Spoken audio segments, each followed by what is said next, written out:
দেখো। হ্যালো বন্ধুরা, welcome back. তো মেঘালয়ে ফ্যামিলি ট্যুর যে আমরা করেছিলাম, তো সেই ব্লগেরই পার্ট 3 এটা। যারা আগের ব্লগগুলো দেখোনি তারা দেখে নাও, নাহলে কিন্তু আগামাথা মুন্ডু কিছু বুঝবে না। তো সেই ব্লগে তোমরা দেখেছিলে ফার্স্টে আমরা গুয়াহাটিতে যাই। গুয়াহাটির যে মা কামাখ্যা মন্দির রয়েছে সেখানেও আমরা গিয়ে পুজো দিই, আশেপাশে লোকাল সাইট সিন করি। তারপর সেখান থেকে আমাদের ফাইনাল ডেস্টিনেশন মেঘালয়, সেখানে চলে আসি।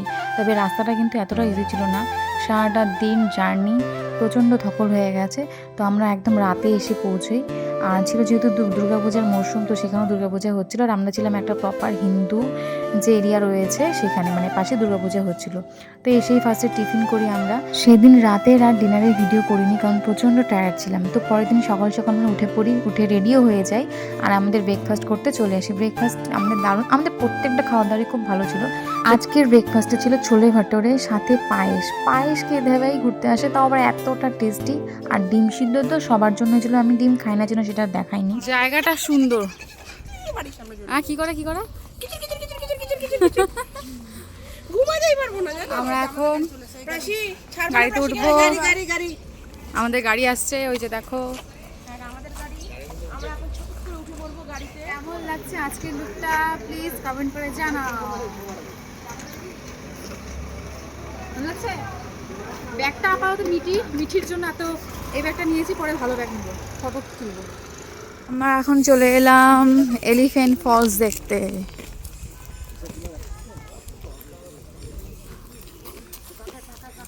এলিফ্যান্ট ফলস আর তোমাদেরকেও দেখাবো, চলো।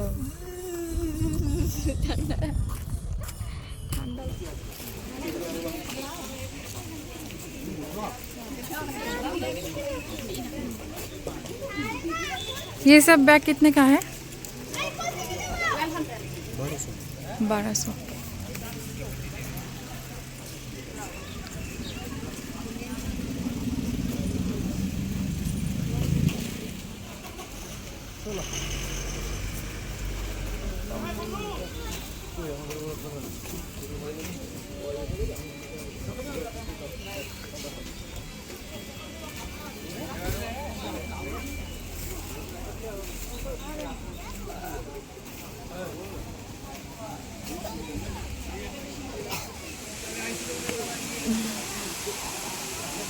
ও ড্রেস পরে আসলে ছবি তোলা যাবে এখান থেকে, তো এইটুকু।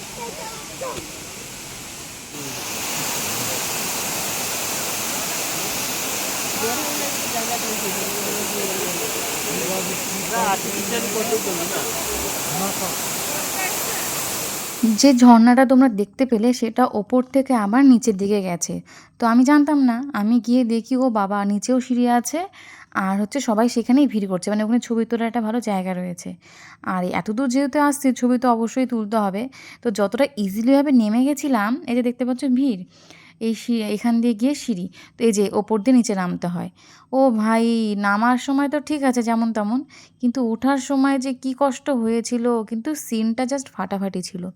তোমাদের একটা কথা বলি, পাহাড়ে ঘুরতে গেলে অবশ্যই ভলিনি, হাঁটু ব্যথার ওষুধ, এগুলো মলম টলম সব কিছু নিয়ে যাবে, কারণ প্রচণ্ড কষ্ট হয় ভাই যেতে। তারপরে সেখান থেকে বেরিয়ে পড়ি আমরা নেক্সট জায়গায় যাওয়ার জন্য।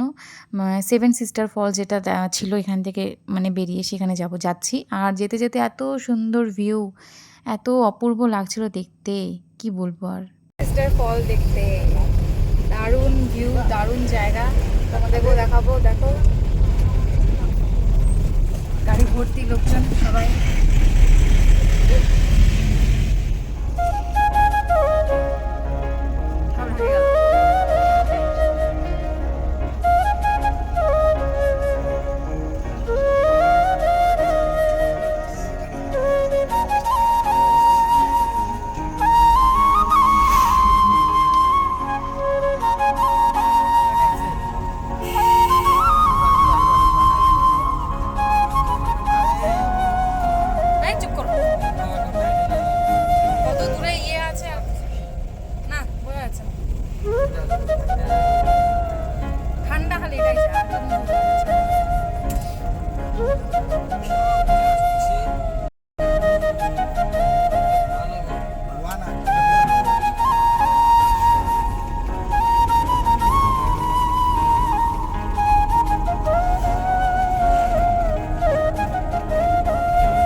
সিস্টার ফল দেখার জন্য, কিন্তু এখানে এতটাই মেঘে ঢাকা যে কিচ্ছু দেখতে পারলাম না, জাস্ট নর্মালি ছবি তুলে চলে যাচ্ছি। এই দেখো একদম সব মেঘে ঢাকা, কিচ্ছু দেখা যাচ্ছে না। তখন আমরা আবার চলে যাচ্ছি এখান থেকে অন্য জায়গায়, কোনো একটা কেভে যাব। আমি কেভটার নাম যদিও জানি না।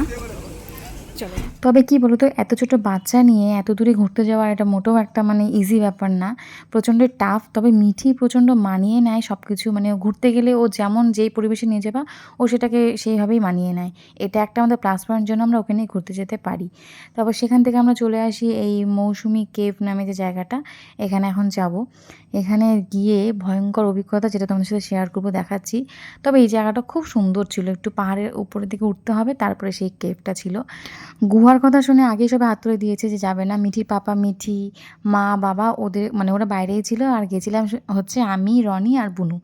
এত দূরে যখন এসেছি অভিজ্ঞতাটা অর্জন করবো, তবে একটা ভীষণই ভুল ডিসিশন ছিল, আমি গিয়ে একদম বোকা সেজে গেছিলাম। আচ্ছা এখন অ্যাডভেঞ্চারে মানে কেভে। ওয়াও,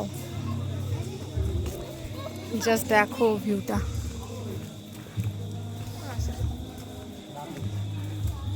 বাকিটা এলো না, রেখে এলাম।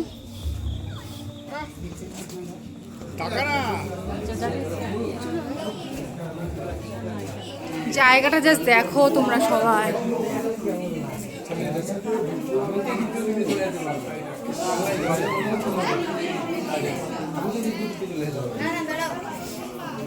ভয়ঙ্কর, কোন ভয়ঙ্কর জায়গায় যে আমরা আছি, যখন তখন যা কিছু হয়ে যেতে পারে। আমি একটা মাথায় বাড়িও খেয়ে গেলাম এখানে। আমরা আছি এখন একটা ভয়ঙ্কর কেভের ভেতরে, ভীষণ সাংঘাতিক একটা ব্যাপার, প্রচণ্ড ভিড় আর একদম সরু সরু জায়গা। আমি ঢুকে একটা বাড়ি খেয়ে গেলাম হাতের মধ্যে।